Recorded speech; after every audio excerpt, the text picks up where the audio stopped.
আসসালামু আলাইকুম রহমতুল্লাহি আবরাকাতুহু। প্রিয় দর্শক, আজকে আমরা কথা বলবো ঈদের নামাজ শেখানো নিয়ে। সালাতুল ঈদ একটি ব্যতিক্রম ধর্মী সালাত, যেখানে অতিরিক্ত কিছু তাকবীর রয়েছে।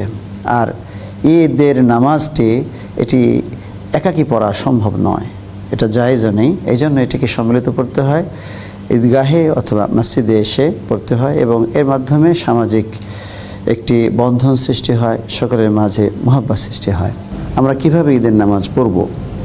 ঈদের নামাজটি আমাদের বছরে 2 বার আসার কারণে এই তাকবীরে কখন কোথায় কীভাবে তাকবীর দিতে হয় এটা আমরা অনেক সময় ভুলে যাই। এই জন্য আমরা ঈদের নামাজে যাবার আগে যদি একটু দেখে নেই যে কীভাবে নামাজটা পড়তে হয়, তাহলে এটা আমাদের জন্য সহজ হবে।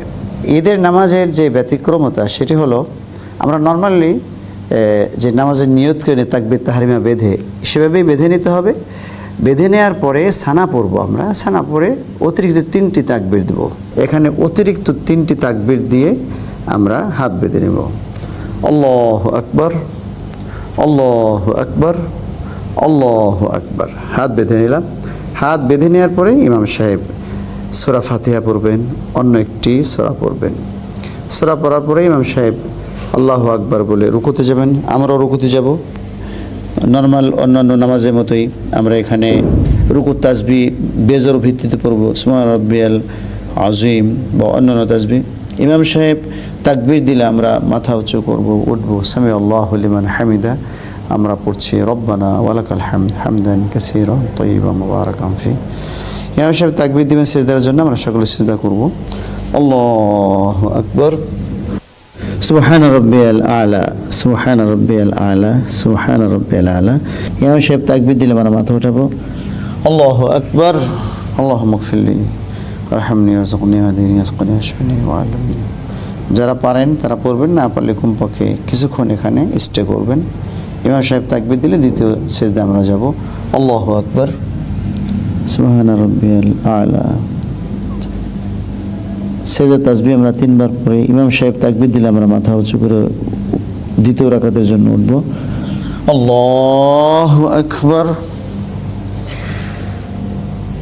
উঠেই ইমাম সাহেব সূরা ফাতিহা পড়বেন, এরপরে অন্য একটি সূরা পড়বেন, অথবা কোরআনের যে কোনো জায়গা থেকে কিছু আয়াত পড়বেন।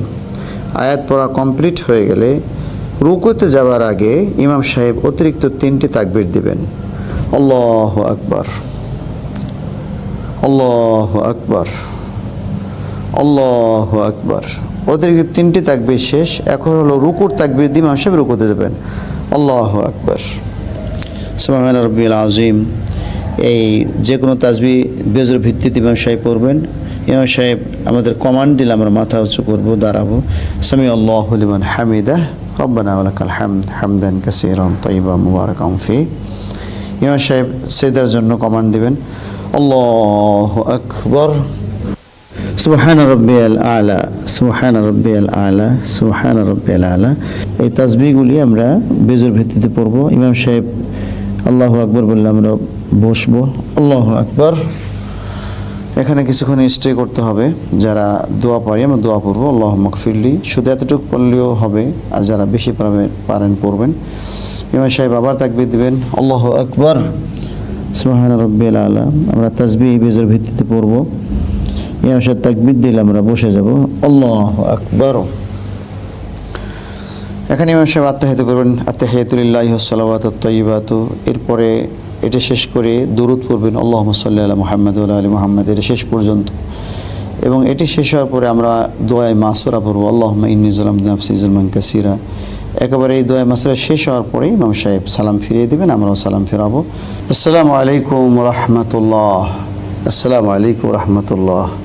আল্লাহু আকবার, আল্লাহু আকবার, লা ইলাহা ইল্লাল্লাহ, আল্লাহু আকবার, আল্লাহু আকবার, ওয়া লিল্লাহিল হামদ।